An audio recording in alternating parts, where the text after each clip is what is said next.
The kettle's boiled, Vic. Great. Perfect timing. Just a dash of milk for me, please, mate. Here you go. Shall we get started then?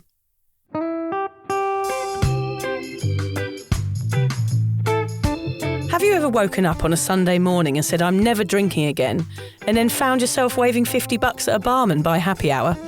Are you wondering why everyone else can stop at 1 while you head to a dodgy after-party with a weird bloke called Disco Dave?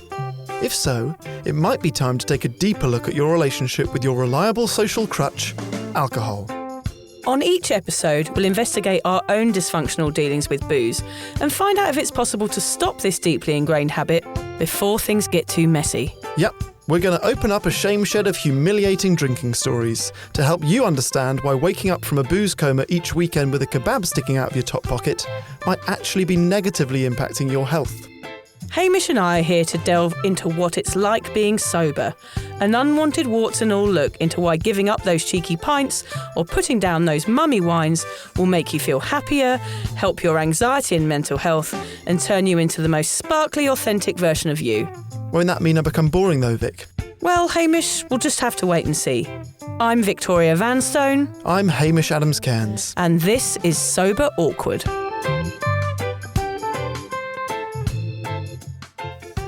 What was that, Hamish? Was that your stomach? It sounded like a fart. It wasn't a fart. That was a stomach grumble. You gave me coffee on my way in. This is your fault, not mine. I'm leaving that in. That's the sort of thing Alan used to do before the podcast. Some horrible noise emanating from his body. Well, he's usually about 25 minutes from have had a Big Mac. Yeah, he's always about 20 minutes either side of a Big Mac, so your belly is somersaulting at all times. A Big Mac or a Pop-Tart. Yeah. Or some chicken biryani. Do you remember we went out for lunch on your 5-year soberversary? Yeah. And he got a Big Mac on the way to lunch. Doesn't surprise me. You can't stop at McDonald's on the way to lunch. Yeah, and I bought him lunch. I shouldn't have bought it for him. Yeah. Tosser. He's not even here to defend himself. Yeah, we can call him a tosser, can't we? He would admit that he's a tosser. Yeah, he would, funnily enough. Actually, I did go to a lovely party at Alan's house this weekend, yeah. How was it? Yeah, it was lovely. It's always nice. Always nice to hang out with a bit of sober, awkward crew, isn't it? How many of you were there? I was about 20 people. Kids were all going mad at too much sugar. Yeah. We were just chasing after them and shouting. General party when you have kids. Nice fun. Just really good fun party, screaming at children and running. Screaming at children on trampolines and near fires. Yeah. Let's talk about our huge week, Hamish. We did have a big week, didn't we? Very big. We had an article published in The Guardian, which was the most flattering article we've ever had. It was a shock to me, quite honestly. What was the title, Hamish? Can you remember? Well, let me begin by saying that usually when we get published in something, it's because usually you have harassed them and sent them exactly what to write and sent them photographs and videos and the clip and the link, and then they just post the thing. True. Well, you did not send anything. I didn't know it was even happening. Didn't even know. That was the best thing. It was an article done because it's been 20 years since the podcasting industry began, and they said to look back on the 20 years, we want to focus on 16 shows that changed the podcast culture forever. What? And there was Serial and Adam Buxton and WTF with Mark Maron. Yeah, and Blind Boy. Blind Boy, your favourite. All the best podcasts in the world. They're all my favourites. And then we were there. We scrolled down and there we were. Unfortunately, it was a picture of me and Lucy, not me and Hamish. I was okay with that. You're very apologetic about that. My sister phoned up and was like, is he okay that it's Lucy? I was like, I didn't have any control over it. I was fine with that. You were mentioned in it though, Hamish, which was good. But we were there amongst the gold class, weren't we? Oh my God, it was unbelievable. Somebody from Cuppa had written in and recommended us Claire, so thank you, Claire, for doing that. That was the best bit, was Claire, who we've never met. Yep. going out of her way to recommend us to The Guardian. She said she did it on the bus on the way to work, and she got a phone call from The Guardian and said, "Are you okay if we print this?" And she was like, "Yep, it's my favourite podcast. It's made me sober." We have done this podcast. You've done this podcast for over 2 years. Yep. Hundreds of hours. Yep. And Claire doing one text message on a bus has had a bigger impact than our years and years of hard drive. Yes, yeah, that is so true. God, yeah. So Do text messages on the bus to papers for us, please, because it is really helpful. If you are listening to this on the bus, just get your phone out and write to every single newspaper in the world saying, hey, Sober Awkward's doing a good thing, and then we will grow this much bigger. We're just two people. We need the army of listeners to grow it for us. We need the sober army. That's it, the sober army. Yeah, God, wouldn't that be nice? But yeah, thank you for that. It was really exciting and it was a pleasure. It was an honour to be on that list with our favourite podcasters. We are overjoyed. So that was a good week for us. You sort of want to not get too up with the good news and get too down with the bad news. Yeah. But we were both very up with that news. And it's sort of what we're talking about today. We're going to talk about alcohol and the media and how usually it's bad, but actually that was a good experience with the media that we had this week. So it isn't all bad, is it, Hamish? I would say this episode is one that we have been umming and ahhing about writing for over a year. Yeah. Everyone's like, you need to talk about the fact it's in the media everywhere, and films and TV and ads, and it's everywhere and everywhere and everywhere, and if you've got a problem, it's unavoidable. I personally have sort of skipped around writing this episode. You wrote this one because I was like, I don't know how to phrase it other than, yes, it's in the media. Yes. Very short episode. Yeah. Yes, it's everywhere.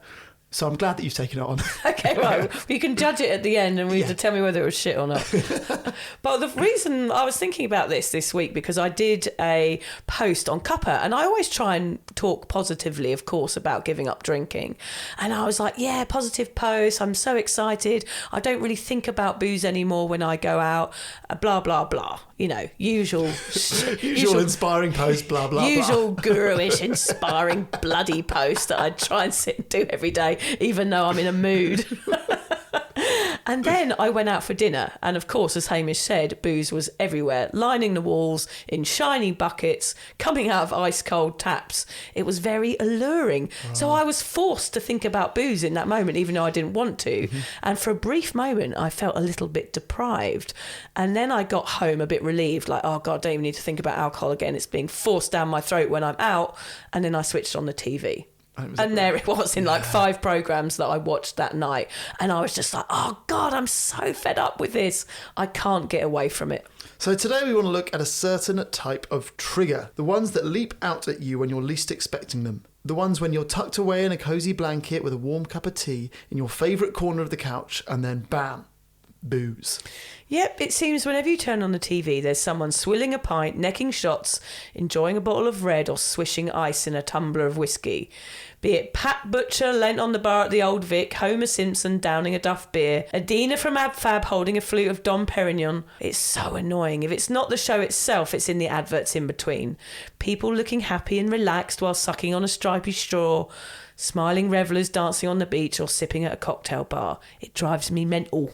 Booze is everywhere. There doesn't seem to be any restrictions about the obvious normalisation of booze on TV and in other forms of media, even though it can be super triggering for people that are on the sober path. So today we're going to find out why they do it, the effect it has on society, and if there are any ways we can stop being so triggered by images of alcohol on our devices. Today's TV programming is full of references to alcohol and depictions of drinking. In fact, a study performed by the University of Auckland found that all food and beverage portrayals in primetime TV programmes, alcohol was the most frequently depicted on them, comprising 30% of all food and beverage portrayals. Interesting. But the problem is that the media only shows one side of the story. They make alcohol seem harmless. It's so prevalent that it makes us think that we have to do it to fit in, that it's okay, that it's normal, when in fact the message is, of course, completely toxic. Off the top of your head, Vic, how would you sum up how booze is represented in mainstream media? Well, if I didn't know any better, I would think booze was wonderful from watching TV. Yeah. They only show one side of the coin. That was the word we couldn't remember in the last episode. What? Remember we were going one side of the tile, one side of the thing. Really? We couldn't remember. It was one side of the coin. Yeah, people would be shouting at their phones. It was shouting at us. Yeah. It's always happy people enjoying one drink, people being sociable and dancing and flirting and relaxing. It's depicted as a lift, a harmless high, a way of letting your hair down, and rarely shows after 2 glasses, I would say, wouldn't you? Unless the show is specifically about an alcoholic, Yes. you only see the good bits. Yeah, it doesn't show the stumbling, the slurring, the falling down the stairs, and the weeing behind a lamppost in broad daylight, which I did once, Hamish. Really? Yes. Was it the Notting Hill Carnival? No, it was just it was a Monday morning. I'd been to a Sunday club, and me and my mate were walking back from the nightclub. I didn't really think about it being commuter time. Sure. Yeah. In London, yeah. on a main street, and I weed behind a lamppost. My mate said, it's daylight. And we were like, oh yeah. And there was all people hurrying to work with their briefcases, and there I was. Yeah, I think I've done that. Wasn't a good look. Notting Hill Carnival, all rules are off with regards to public peeing. Yeah. Because there's no lose. So people just go for it. Just find two cars parked near each other and pull your trousers down. It's out of control, isn't it? People do that at festivals as well, just wee on each other, Yeah, don't they, when they're at the it's front okay. in the mosh pit. Did I ever tell you about the friend of mine who, I'm not sure how much time he spent in male loos, but urinal is obviously like a bucket on the wall that you pee Yeah. into. I had a friend of mine who used to pull his pants and trousers down, face the other way, and then pee in between his legs into urinals. Why? Even if he was by himself in there, just because it was quite funny. That is so weird. What weird friends you have. It's quite good, isn't it? God, I suppose it's no worse than me peeing with the doors open. Well, in don't you Plant. judge him. It's no worse than that. The most common representation I see is the end of the day drinkers on TV. A farmer back from a long day at work, a mother exhausted after running around after her kids, or the office worker going to the pub after a boring shift. They're kind of the general ones that I notice, Haim. They're very cliche, but they're ones that we relate to, of course, all making us think that we need a drink to wind down. So that's kind of the audience they're going for, I reckon. Somebody who's had a tough day and then you deserve a drink. Yeah. I'm like throwing socks at the TV when that happens. If I was an alien coming from outer space and I watched TV for the first time, I would think that you need alcohol to be a human, and it's represented as a cure to everything. Yeah. That is scary, isn't it? Yeah, we do talk about that alien a lot, don't we? Yeah, who is he? Yeah, we talk a lot about the aliens coming down and going, why is everyone drinking this drink that makes them sick? Yeah. And they've done it for hundreds of years and everyone loves it. It's bizarre. Yeah, strange humans.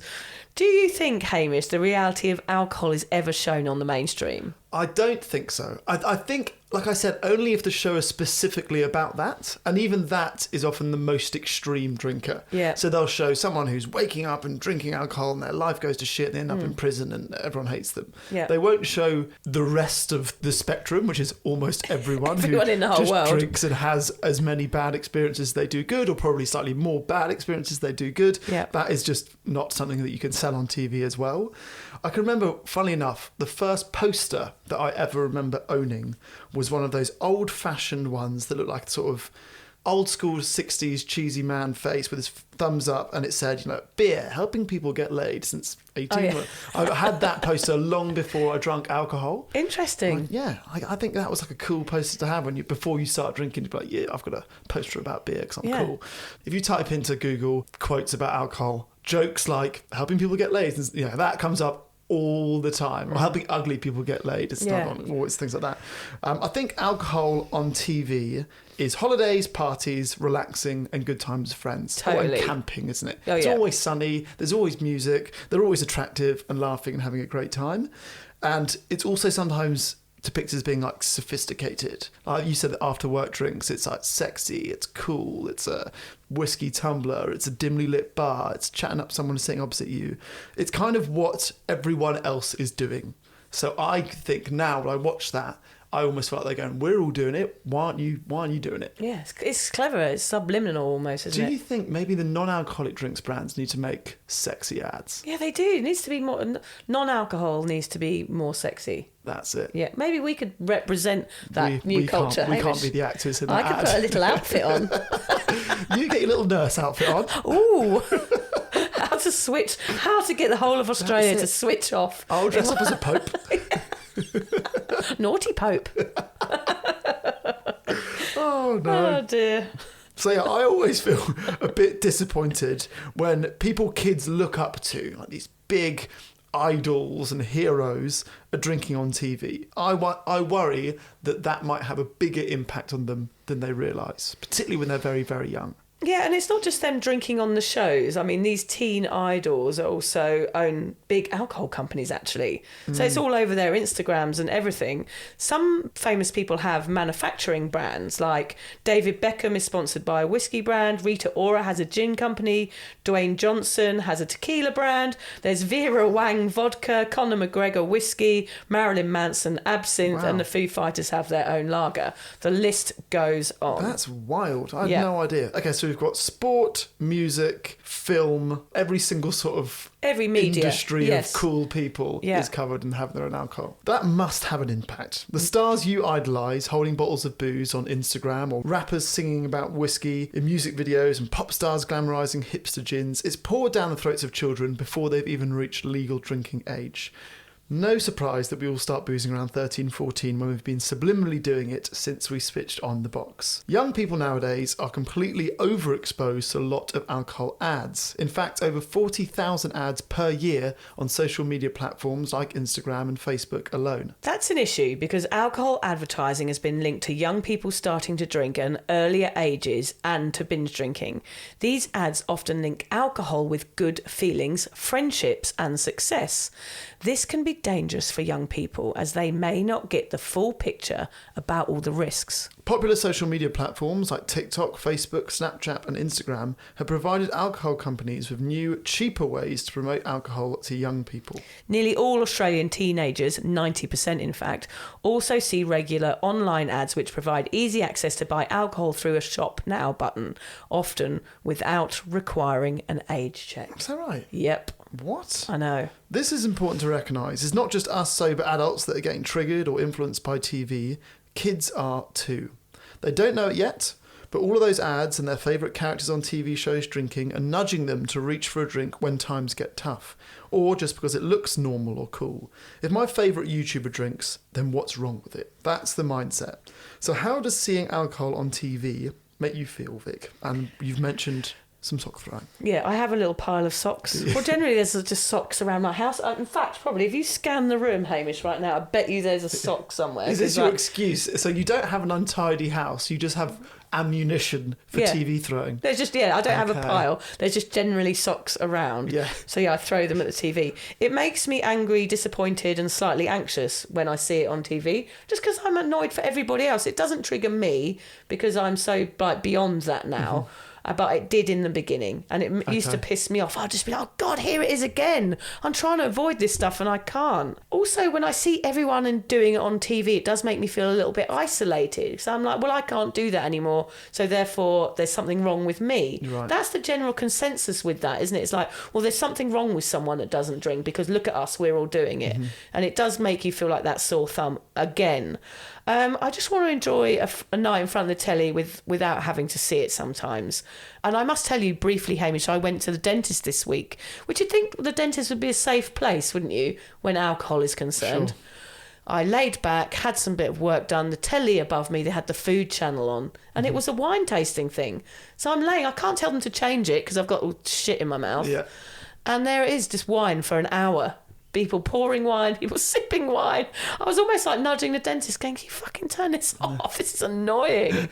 So people don't even think about it. There it is. Yeah, and if you were really struggling with booze and you were at the dentist and you saw that, I can imagine you'd be pretty pissed off. Do you notice it, Aim? I don't get the anger that you get about it, which is maybe more a reflection of us coming at sobriety from different directions. I do feel like I notice it more than ever. And I'm shocked by how often I see it, and I'm shocked by what time it comes on. Yeah. Because I always assume, okay, if a booze ad comes on at 3 p.m. on a Friday, I can understand why they put it there, because that's when people are getting into I want to have a drink mindset. But I'm seeing it at 11 a.m. 11 a.m, 10:30. It's on huge banners on motorways. I often see it, you know, on a highway. Whiskey ones, and you see, or you know, like there's those here. The big beer here is 4X, and there's always jokes to do with, you know, like who gives a 4X? Yes. Like, have a drink. I notice it a lot, and I'm shocked by how often it is on TV. I didn't know the amount of celebrities that had brands of alcohol like you just mentioned. And I kind of feel like it's not a trigger for me, but it's shocking almost. Yeah, I think that's the word. It's like I wasn't aware of how much I was seeing it until I gave up. One of the places I've been seeing it a lot is on these cricket ads, like I mentioned. So cricket starts at 11 a.m. The first ad break is a wine ad every time. And just to stay on sports for a second, so many sporting clubs and even our national teams have got drink sponsors. If you watch the State of Origin Rugby here, or the Football World Cup, or the Super Bowl, you actually can't avoid alcohol ads. And I guess I understand it as a fan. Like, you often consume alcohol whilst watching sport. But as an athlete, it should play no part in your life. Like, maybe that's harsh. Like, yes, athletes are allowed to let their hair down, but for the most part, it's not going to help your athletic performance. So I imagine for some of them, it must feel really uncomfortable to be so closely affiliated with an alcoholic brand. Yeah. If you're an athlete and you're pushing for being healthy and becoming an elite level of the sport. And kids looking up to you too. Yeah. What does it feel like to then have to go and do a wine advert?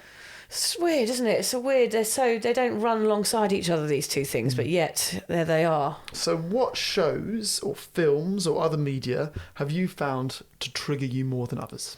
Well, I had a look online to jolt my brain here, as I can't usually remember what I watched last night, quite honestly. But I'm often hurling abuse at the TV from the couch. I watch lots of reality TV for the booze because I'm fascinated with how it changes people on screen. Okay. Yeah, I really enjoy that. So things like Real Housewives, rich American women transforming into street brawling sailors. Okay. I find that very funny. Below Deck, of course, yes. I've mentioned that, the customers blacking out within an hour of entering this absolute paradise situation that they're never going to remember, and they've spent $100,000 a night on or something stupid. All the police shows and alcoholic cops, they're always represented, aren't they? Yeah. I do watch too many music docos, always sad and sort of drug and booze stories. I like it when the programmes expose the drug and booze and show them for what they are, like the way Amy Winehouse one. There's a brilliant one with Little Peep. There's an amazing Louis Theroux one, and all those intervention episodes. And actually, I love the Michael J. Fox one that was recently, which I didn't know he had a problem with alcohol, which he revealed on that. So some of those shows actually do the opposite. There are so many more shows where drinking is cool and fun than when drinking is the problem. Yeah, and the only reason I watch those shows is because I'm really looking out for them, because I'm interested in addiction, whereas most people probably wouldn't watch those. What do you watch, Haim? Do you notice alcohol on TV and other media now you're sober? Without doubt. Although I'm watching a lot of shows now, whether consciously or unconsciously, that accurately show alcohol is a bad thing. I don't know if I've gone seeking those, or it just seems that every show I watch now seems to have alcohol as like a main subject within it. The best one being Virtues with Stephen Graham. Brilliant, that was. That was the absolute best. He's done actually a lot of shows where he plays an alcoholic, I feel. That one he was a chef. That is brilliant as well. Boiling Point. That is one shot. There is no edit in that. That is one of the best things I've ever seen. Love Stephen Graham. Please come on my podcast. He's sober. He's sober as well. We're going to go for him. We'll do that this afternoon, Hamish. We're going to email him. I think from a TV and film point of view, we're perhaps getting closer to the mark. But advertising is still complete overkill. Sure. I kind of thought maybe TV industry people have got their heads together and gone, right, this is something we need to talk about. But there's no way of controlling the adverts. They're just everywhere. It's wildfire. So Vic, when you watch a show about an alcoholic struggling, right, TV show, do you find it inspiring, triggering, or upsetting? I suppose it depends what it is. I do find it inspiring if there's a happy ending, but I think it's really important to show all the negative outcomes here, like we just said.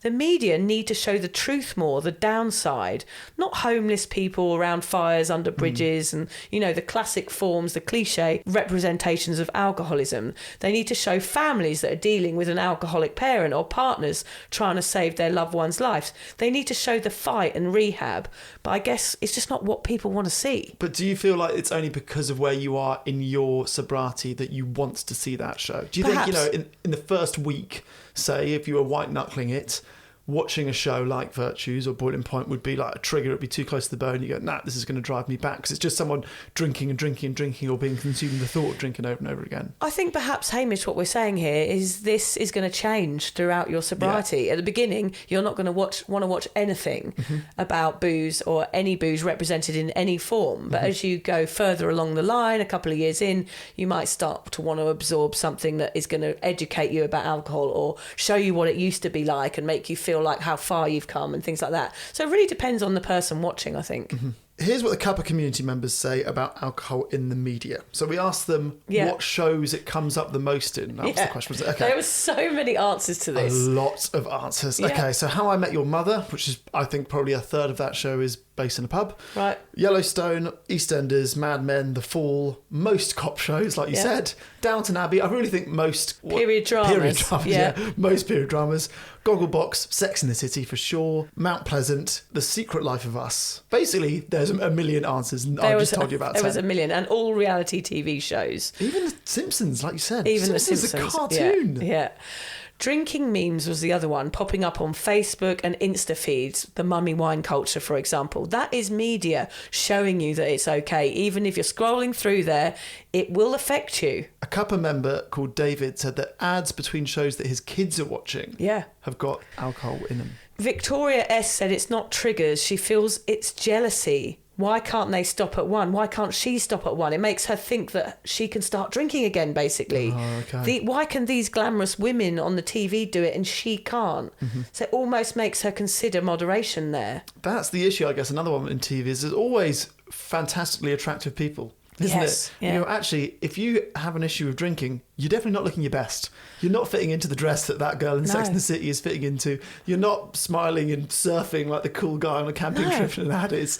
But they make alcohol look like they're handling it. Yeah. And of course, they're just showing the start. Whereas, of course, we know, well, we've got good faces for radio, you and I. Naturally. Yeah. We would never be broadcast on television at prime time. We don't want to put people off their dinner. We could play the part of the hungover person. Yeah. We could play the part of someone that looks a bit drawn, a bit grey, a bit just beaten up. Yeah. That's our role. That's our niche. We'll get typecast for that. But she's right, Victoria, there. It's funny how we see that person who's all dressed up and dolled up and been in makeup for hours and hours. I'm like, why can they do it and I can't? And it's a really horrible feeling. It's really uncomfortable, isn't it? People are also very aware of shows where the alcohol forces the people to misbehave to make better TV. So I guess this is really reality TV. Here we've got Married at First Sight, which actually works on for years. There's X on the Beach. They plough the contestants with alcohol and then they start acting like loonies, which is awful but also brilliant to watch as an audience member. Yeah. And that sells the show. But imagine the anxiety for those people that are filmed like that in that state. In a blackout. And broadcast globally. I mean, my blackouts were bad enough to wake up and not knowing what you've done. And that was probably in the 90s when they were really bad. And at least nobody really had any phones. Imagine being on national television, waking up and having been in a blackout and not knowing what you've done and then it being broadcast. Awful. Well, Millie McIntosh talked about that in our chat. She said, there is a photo of me online which will never go anywhere, which was me at my absolute worst. Oh, isn't it awful? It's mean, really. Yeah. Shouldn't be allowed. Yeah. And Anita said, I hate it when news articles say red wine is good for you. So we're talking about newspapers here as well. There's always an article in the Telegraph or on the bloody Courier Mail saying, one red wine is good for you. Hooray. I just read a book when it said that. And I loved the book. So I'm like, do I write to the author and say, you wouldn't mind just showing me the article that gave you the impression that drinking red wine every day is good for you? But I'm like, I love the book. Am I that guy now that writes to authors? Yes, yeah. He probably wrote that book 10 years ago and I'm going to contact him like, oh. On the menopause episode, we spoke to the doctor, Sally, and she said the amount of red wine you'd have to drink is gallons and gallons to get the amount of tannin, I think it is, for it to have any positive effect. The amount of booze that you'd have to drink would make you so ill that, of course, you wouldn't get any of the good side effects. So it's actually not true that red wine is good for you. So why do us sober people sometimes feel triggered? Well, it's like we just said, it tricks us and forces us to question our choice to be sober. It normalises it, makes it look elegant and sophisticated. It zaps our old drinking brains into believing what we see. One won't hurt. Everybody does it. There's nothing wrong with me. I can just have a couple. Alcohol constantly being paraded in front of us is so unfair. It backs sober people into a corner and makes us feel like the only way out is to join the party. I think one of the worst examples of TV shows influencing behaviours are drinking games that revolve around TV shows. Yeah. You aware of these? Yeah. Yeah. Can I actually, before I get into this, Did you actively watch less TV in the first few months after giving up because it's unavoidable? No, I watched more TV because I was home more. That's it, right? I think a lot of people will. You stay in more. You don't want to be out in a pub or club because that's a trigger. You're probably watching TV because we all like to think we stay at home and read books, but let's face it, TV's on. That pile of books unread by my bed is proof. And then it's unavoidable. Unless, I guess, you purely strict to streaming shows and you're very picky about which ones you watch, which is bloody hard. And it depends how fierce you are in your sobriety and how strong and how confident you are with it, because if you break easily, don't switch the TV on, I think, isn't it? So, do we need to talk about some of these drinking games in TV shows? Yeah, I didn't know this was really a thing. I knew one or two. Did you? Yeah.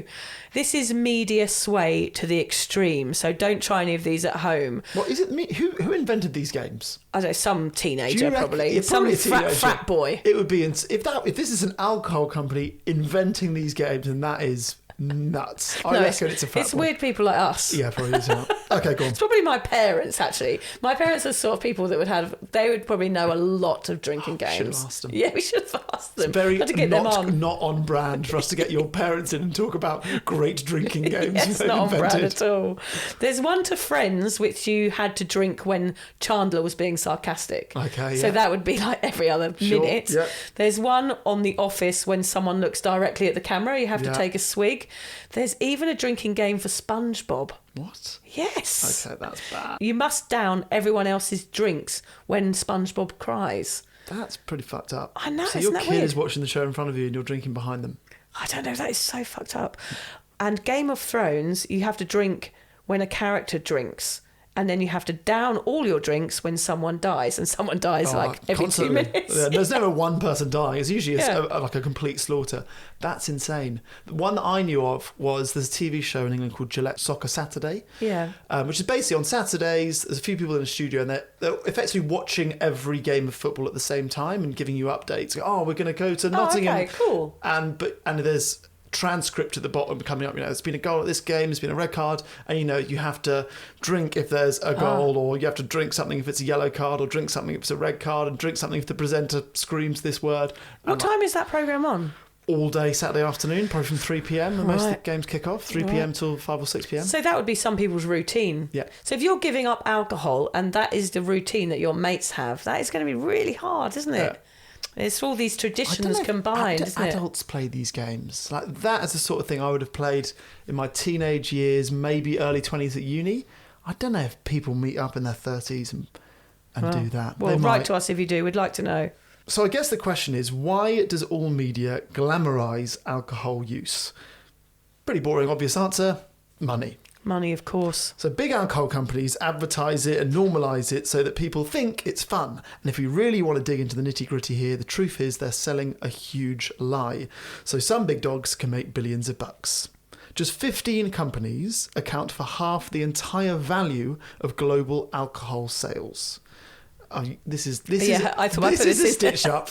So Vic has made me say this bit because the company of one of these is Anheuser-Busch InBev. That's right. That sounds good. Is it German? German, I think. Okay. Yeah. So they account for 15%. These big companies are getting richer, and us, the consumers, the ones soaked in their advertising, are getting sicker and poorer. Yeah, it's pretty mental, this, Hamish. It's like a massive legal drug cartel, isn't it? Alcohol is a legal drug, one that seems enticing at first and then will leave you wanting more. Like any other drug, the dealers want you to get hooked so you buy more. They spend more money making it look pretty, they add flavourings to make it palatable, they pay your favourite stars to drink it, and they spend millions on social media advertising and film promotions showing you how goddamn amazing it is. The whole system makes me angry, actually, and the government don't really do anything about it because they make $1 squillion every year from taxing it. They are the El Chapos of the booze world. There should be more restrictions on advertising this drug everywhere we look. Who's Tom Holland? Oh, Tom Holland's Spider-Man. Oh, yeah. Yeah, so basically, this is what I wanted to add here. Like, we're making it all sound really awful, but Tom Holland did come out as being sober on Instagram this week. Did he? And he was on a podcast, and it was all over the media. So actually, for a week, it's just been about sobriety. Okay. Which has been a complete opposite. It's funny that we're doing it this week, this episode, because everything turned around this week. So it does give me hope. It does. It takes individuals, like high-profile individuals who people love, like the main guy from Spider-Man, to shout and scream about it, to sway some of the narrative for a week. Yes. But next week it'll probably be forgotten and there'll be more It's ads. like a tide. The tide was out there for a week and it was very nice, but it will very, very soon come back in. So what do you think needs to change? So I'm not so naive to think that the advertising of alcohol is ever going to go away. In fact, probably it's never even going to change. And that might sound cynical, but I just think it's like a freight train that we cannot get away from. I do feel as if it's all getting too much. There should be some regulations around it. I'm not sure if there are already, but there doesn't seem to be. I would love to see a way of limiting times of the ads to at least evenings or when children are less likely to be watching. Definitely not on children's shows. In England, it used to be after 9 p.m, the booze ads. Really? When I was growing up. I'm not sure whether that's changed in the UK, but I know smoking was banned. It used to be on television in the early 80s. I remember the silk cut ads and things like that, and in magazines. But then I remember booze was always after 9 o'clock. So this is my point. I think alcohol can learn a lot from the smoking industry. Yes. That kind of rule, we don't see cigarette ads anymore. Or even when you go to a newsagents to buy them, it's huge warning signs. They're not you can't visibly see them. I think maybe that's where we need to start moving towards. I don't know if it will happen. I don't know if changes will ever be made, but at least let's have huge warning signs before every ad, or like a little bit showing the other side of the coin. They're never going to show someone hungover after a great ad of people partying, but something, some in text, some sort of like warning. We talked about gambling, like gambling responsibly. That's not enough. To say gamble responsibly is nowhere near enough. In the same way, like drink responsibly is not. No one remembers that bit of the ad. It's not helpful. One thing that really shook my son George in his boots was when we were in Thailand, when he saw the black lungs and the people with, what they call those things you put in the throats when you have throat cancer? Tracheotomies on the front of the cigarette packets. The pictures in Thailand that they put right on the packet are absolutely awful, of people really poorly, sometimes dead bodies they put on there. And people are still buying the cigarettes. But George was like, is that what happens when you smoke? I was like, yes, it is. And that's why you never buy them. So I know it's harsh. They'd never do that to a nice bottle of Beaujolais, would they? But yeah, things do need to change. But what can we do? Yeah, what do you feel like needs to happen? Well, when it comes to the kids, the best thing you can do is have a conversation with your young person. Make them aware of how social media advertising may affect their attitude towards drinking, and call out the ways the alcohol industry advertises them. You can use media stories, social media posts, or themes from TV shows as conversation prompts. That's probably a really good idea. As for people that are struggling and trying to give up, there are a few ways you can stop the relentless barrage. Okay, so you can reduce exposure to paid ads. You can change your advertising settings on Facebook or Instagram. You'd have to Google how to do that because Vic and I are not very techie, but there is a way of reducing those paid ads. Yeah, so I think it affects the algorithm. You can change the algorithm. So if you've liked alcohol ads in the past, or posts or mummy memes, they will keep popping up, and you can change that algorithm. This is what you can do to help yourself, basically. You can report inappropriate content on social media. You'll love doing that, Hamish. For TV shows, sadly, you're just going to have to switch it off. If it's got alcohol or free drinks, if it's causing, any kind of triggering for you, turn it off. Find a new show to like. Watch The Muppets, watch Willy Wonka, watch a lot of Disney, really, and avoid reality TV if you can. Yeah, I watched The Muppets, but I think the two guys in The Muppets that sit up in the auditorium, I think they have a drink. Do they? I vaguely remember. Yeah, I'm going to have to check that. Wouldn't that be odd? Yeah. Here we go. You're going to love this one, Hamish. Make an official complaint. I'm just not there. I'm not there. You're happy with being that person. I mean, if it was really bad, I probably would. You write to the BBC or whatever it is. Well, you can. Here you go. You can, if you see an ad or a promotion for an alcohol brand which you believe violates an advertising code, you can make an official complaint to the ABAC, which is the Responsible Alcohol Marketing Code. So there is such a thing that exists, which is good. And the Alcohol Advertising Review Board, which is the AARB. I want to read what they say is okay. Yeah. because that would be a fascinating read. What the hell did the Alcohol Advertising Review Board say counts as an all right ad and doesn't count as an all right ad? Yeah, we'll have to have a look. They have to have pretty strict guidelines. I'm sure any alcohol is going to be bad. 83% of movies contain alcohol use, so it's hard to watch anything without it in it. Try to use it as a reminder of why you don't drink. Okay. And like I said, just watch a lot of Lion King. Lion King, Already just all animal shows. Yeah, but then David Attenborough. But all the Disney ones, the parent dies, so it's either you're watching booze or a parent dying. It's never good Disney. There is a lot of death, isn't there? It's a lot of Actually, death. every David Attenborough show has got death. Yeah. Oh, yeah. Do you watch the recent one? No, I don't know, because I watch them and I find myself supporting the one who's not the predator. Yeah. And you go, well, if the predator doesn't kill that one, then it will die because it can't feed its family. So it's a bit of an emotional rollercoaster. It is. Yeah. My kids are like, Mummy, why are we watching this? That lion's just killed that lovely deer. And I'm like, circle of life, kids. Freddie's crying, watch it. Yeah. Turn around. Circle of life. Oh, so take the opportunity to remember how punk you are by not doing this act that everyone else is doing. You can see it on TV, but just to think about how brilliant you are for not doing it. Remember the bigger picture. You're fighting a bigger fight now, a fight against the big invisible corporate swines. So be proud and don't give in to the bullshit. Or there's another option, isn't there, Hamish? Yeah, just switch off. Switch off. Turn your phone off. Yep. Throw the TV out the window. Oh, just turn it off, I guess, maybe. Run to the hills and live in a treehouse. Or make friends with a badger and drink from a stream with no pants on. Yes, I'm in for that. Yeah, you did that for years. Yeah, I did actually. I lived in France with a badger. Named? Steve. Pierre. Pierre Popo. It's always an option. Whatever you do, keep marching and banging the sober drum, because the more people that do, the louder our message will be, and eventually someone will listen.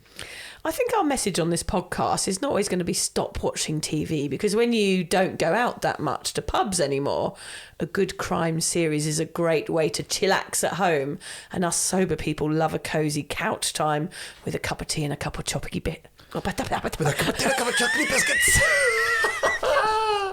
Cup of tea and a couple of chocolate biscuits. That's my Saturday night. Do you want to come over tonight for a cup of tea and a couple of chocolate biscuits? Oh, a cup of tea, a cup of chocolate biscuit. I'll be right there. Cup of tea and a couple of biscuits. Oh, that sounds lovely. What I meant was a cup of tea and some chocolate biscuits. Yeah. But it's nowhere near as fun to say it like that.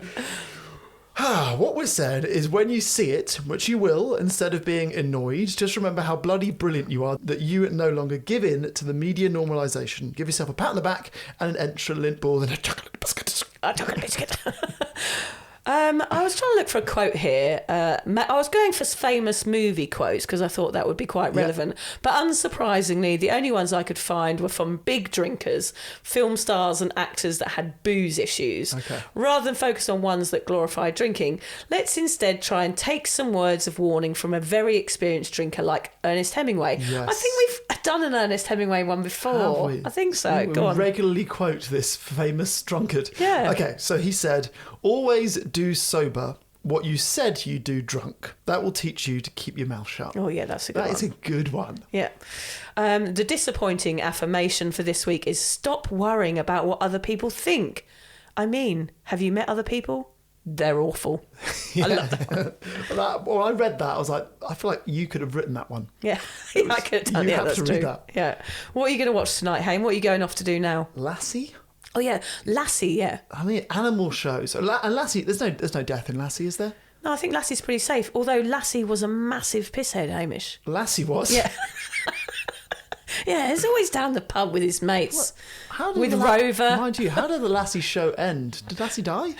Or was the series just still ongoing? It's still ongoing, Lassie's been forever. He's up on the ridge. Why was Lassie always up on the ridge? Hey, he's up on the ridge. Hey, Tommy, Lassie's up on the ridge. Get him down from the ridge. Yeah. Was he always on the ridge? He's always on the ridge. I think that was my memory of Lassie. Lassie, down from the ridge. Where's the ridge? I don't know. I think I actually might watch an episode of Lassie today. Yeah, well, it's I'll show been you. a long time since I've watched Lassie. Okay, we're gonna watch one, and we're gonna point out. I bet you anything. He says, "Hey, get down from the ridge." It sounds like another drinking game. Every time Lassie's on the ridge. Yeah, good one.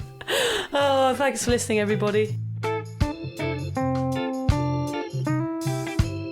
If you're questioning your relationship with booze, you're struggling to moderate, or your hangovers are causing anxiety, it might be time to reach out for some support. Yeah, just talk to a mate about how you're feeling, contact a local doctor, find an AA or sobriety group. Vic's got one. Yeah, just head to www.cuppa.community. Remember, if you're questioning yourself, it might be time to seek support. Even though this journey can be awkward, it is definitely worth it. And if you've enjoyed the Sober Awkward podcast, don't forget to review it, rate it, and share it with your mates. Do they have to share it with their mates? Yeah, of course they do. I'm not doing this for nothing, Hamish. Bloody hell. How do they share it?